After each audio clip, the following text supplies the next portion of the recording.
Olá, crianças! A Pro resolveu fazer um vídeo para explicar um pouquinho para vocês sobre a escravidão no Brasil. Então, a gente viu como que esses escravos chegaram no Brasil e o que aconteceu na vida deles, como que foi essa escravidão, como eles ficavam na senzala, toda essa parte aí. O que ficou faltando foi falar sobre como eles conseguiram a liberdade, como é realmente que eles conseguiram ficar livres da escravidão. Então, o que eu posso falar? A primeira lei foi a Lei Eusébio de Queiroz, que proibiu a vinda desses escravos, que é chamado de tráfico de escravos. Então, esse tráfico, que é a vinda desses escravos para a África, eles proibiram. Depois veio uma outra lei que proibia, não, libertava os escravos que nascessem a partir daquela data, que chamava Lei do Ventre Livre. Então, a mulher que tivesse grávida, que ia ter um filho, e a partir daquele dia que o filho nascesse, ele era um escravo livre, estava livre já. A mãe continuava escrava, mas o filho ficava livre. A outra lei que veio foi a lei dos sexagenários. Essa lei, os escravos que tivessem 60 anos mais ficavam livres também. Então, devagarzinho, eles foram colocando algumas leis que poderiam estar ajudando os negros. E a última lei que veio depois de tudo isso foi a Lei Áurea, que libertou de vez a escravidão no Brasil. Ah, então, Pro, por que você está falando isso se esse conteúdo já passou? Porque esse conteúdo vai estar ligado com o próximo, certo? Que vai estar falando sobre o café. Então, agora nós vamos para o outro capítulo.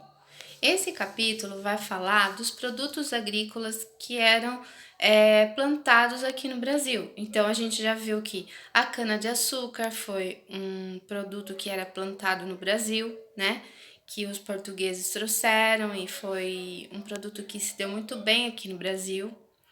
O pau-brasil já existia, né? Então, o pau-brasil a gente não conta porque ele não foi plantado, mas ele já tinha no Brasil.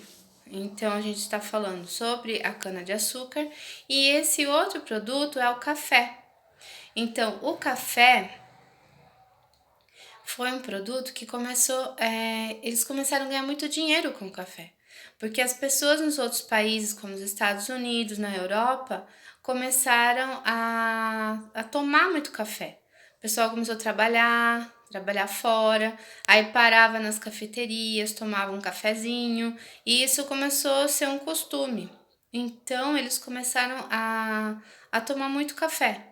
E aqui no Brasil foi trazida a muda de café, até foi plantado na região norte e depois foi trazida para o Rio de Janeiro. Então, Rio de Janeiro, Minas e São Paulo começaram a ter o cultivo do café.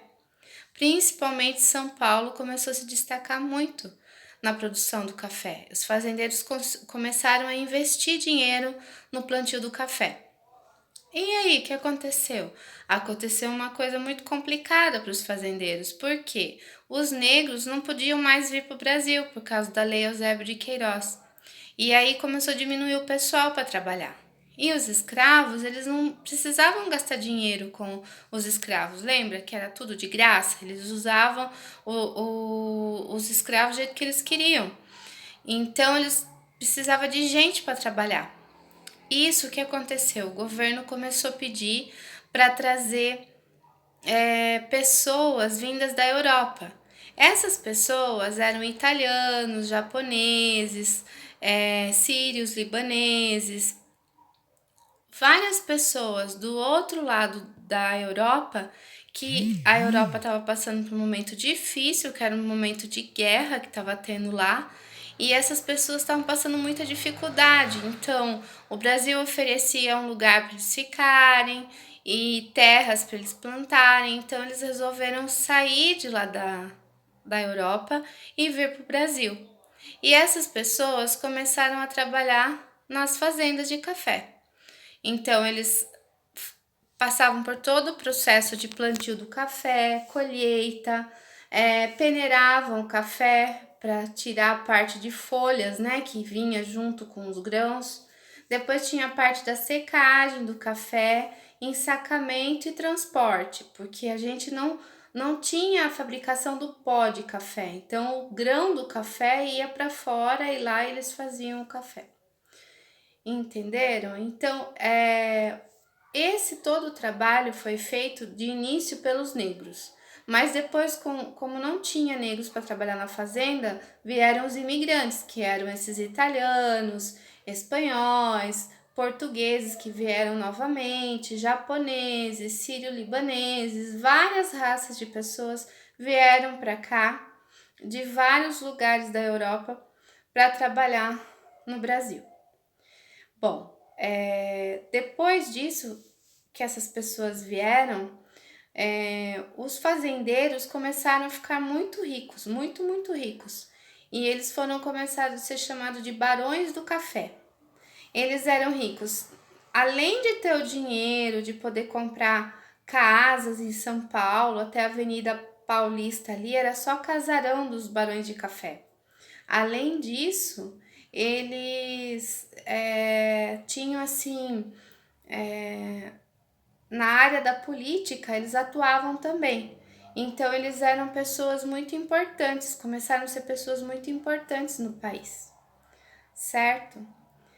Bom, a próxima etapa que vai falar lá na apostila sobre o café, deixa eu ver se eu lembro.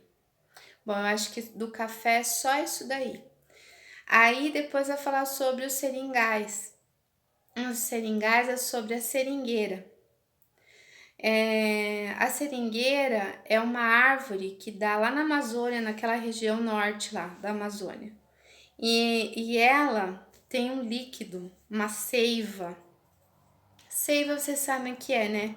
A gente corta a árvore, a planta, sai uma aguinha. Então, essa aguinha que sai do caule da planta é chamada de seiva. Na seringueira, se você colocar uma vasilhinha e essa seiva cai na vasilhinha, depois eles tiram, é formada borracha. Então, essa seiva é chamada látex. E com o látex eles fabricam a borracha. No Brasil, eles ganharam muito dinheiro com isso também. Então, na apostila vai estar falando sobre os seringais, os seringueiros, e que a mata no Brasil acabou sendo devastada, porque para abrir caminho, para achar tudo isso, para fazer caminho para plantação do café, para seringueira mesmo, para criação de gado, que vai ser outra coisa que eles vão ganhar dinheiro também. Tudo isso teve um desmatamento muito grande. E beirando toda a parte das praias ali do litoral, tinha uma mata que chamava Mata Atlântica. Ainda tem, mas bem pouco. Lá na nossa apostila vai estar lá marcando para vocês um mapa. Tem dois mapas.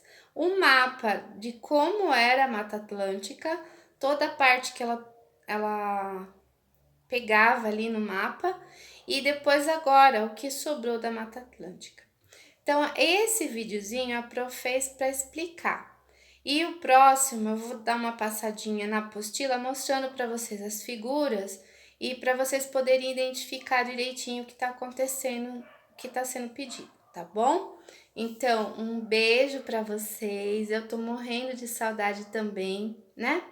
Se Deus quiser, logo nós vamos estar juntos.